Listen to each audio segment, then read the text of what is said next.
Hi, Coinetti here, and I want to take a look at the RPG genre problem in the gaming industry and why the new game KCD2 by Warhorse Studios is miles ahead of Avowed, Starfield, and games alike. RPG fans have been waiting for something great, but instead we've been handed half-baked, uninspired games that failed to deliver. Starfield, a hollow space sim with more loading screens than personality. Avowed, a generic fantasy RPG that already looks forgettable. But then there's Kingdom Come Deliverance 2, where modern RPGs keep failing. KCD 2 is doing everything right. Let's talk about why Warhorse Studios is making the game that RPG fans actually deserve. You'll regret it if you're lying to me. No doubt. First, let's talk about Starfield. Bethesda promised the ultimate space RPG, but what did we actually get? A game where planets feel like copy and paste landscapes, combat is clunky, and the world reacts to you as if you don't even exist. And then there's Avowed. Obsidian had a chance to create the next great fantasy RPG, but instead we're looking at floaty combat, uninspired world design, and generic RPG mechanics we've seen thousands of times before. Neither of these games feel like they're pushing the RPG genre forward, in my opinion. If anything, they're just reminding us how much better RPGs used to be. I used to be an adventurer like you, and I took an arrow in the knee.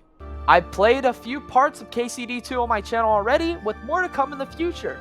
So here's why I think KCD2 is a true next-gen RPG.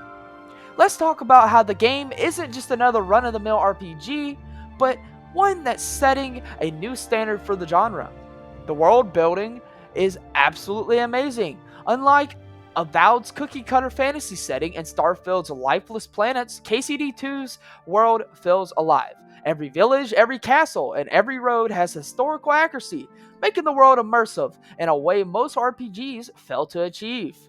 Now the combat, on the other hand, Starfield's gunplay is basic and Avowed's magic feels weightless. KCD2 though, every sword fight is brutal. Skill-based duel where your positioning, stamina, and timing actually matter.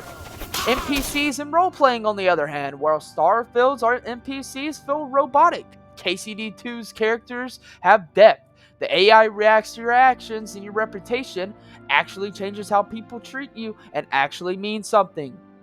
Put these games side by side, and the difference is obvious. KCD2 isn't trying to hold your hand, it's throwing you into a living, breathing medieval world where your choices actually matter.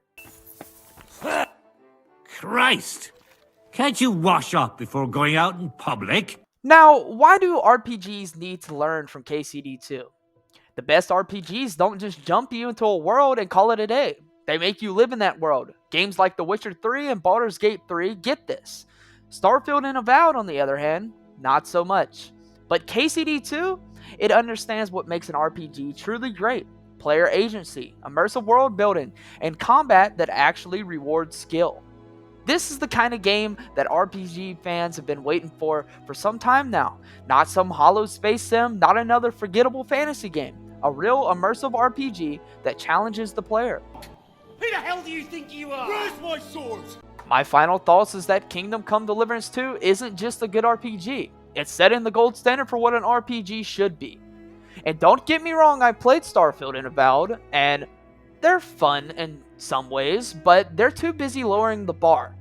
KCD2 is proving that real RPGs still exist. The only question is, will other developers finally take notes? What do you think? Is KCD2 the RPG we've been waiting for? Or do you still have hope for games like Avowed and Starfield? Let me know in the comments. Also, hit that like button while you're down there. It helps the algorithm know who I am. Thank you for watching. It's been good. It's been great. And I'll see you in the next one. Bye-bye.